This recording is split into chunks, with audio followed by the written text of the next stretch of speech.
Hi అండి అందరికీ. ఈరోజు మా మమ్మీ అయితే ఫ్రాన్స్ కర్రీ చేస్తుంది. క్లీన్ చేసుకున్నాక వేస్ట్ ఎక్కువ వచ్చిందండి. శుభ్రంగా క్లీన్ చేసి పెట్టుకున్న ఫ్రాన్స్లోకి కారం, ఉప్పు, పసుపు, గరం మసాలా వేసుకోవాలి. ఇక్కడ మేము తీసుకున్న కారం అయితే కారం చాలా తక్కువగా ఉంటుంది కాబట్టి కొంచెం ఎక్కువ తీసుకున్నాం. మీరైతే మీ కారం తగ్గినట్టు మీరు కారాన్ని అయితే తీసుకోండి. ఫ్రాన్స్కి మొత్తం పట్టేటట్టు బాగా మిక్స్ చేసి పెట్టుకోవాలి. దీన్ని అయితే 10 నిమిషాల పాటు పక్కన పెట్టుకోవాలి. ఈలోపు 2 ఉల్లిపాయలని పచ్చిమిరపకాయని కట్ చేసి పెట్టుకోవాలి. పక్కన స్టవ్ పైన కళాయి పెట్టి కళాయిలో 3 స్పూన్స్ ఆయిల్ వేసి ఆయిల్ బాగా మరిగాక మనం ముందుగా మ్యాగ్నేట్ చేసి పెట్టుకున్న ఫ్రాన్స్ని అయితే వేయాలి. ఫ్రాన్స్ని మొత్తం ఇలా కలుపుతూ ఉండాలి, కలపకపోతే మాడిపోతుంది. మన ఫ్రాన్స్ అయితే బాగా ఫ్రై అయిపోయాయి.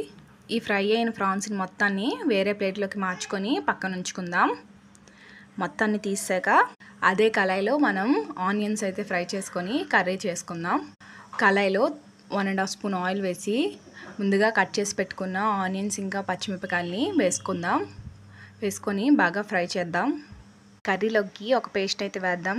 అల్లం వెల్లుల్లి ఇంకా టమాటీ, ధనియాలు, జీలకర్ర వేసి చేసిన పేస్ట్ అండి ఇది. ఈ పేస్ట్ అయితే కర్రీకి మంచి టేస్ట్ని ఇస్తుంది. మీరు కూడా ట్రై చేయండి.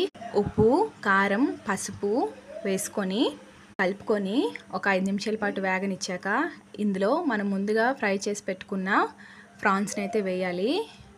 2 బాగా మిక్స్ అయ్యాక ఒక గ్లాసు నీళ్ళని అయితే వేసుకుందాం.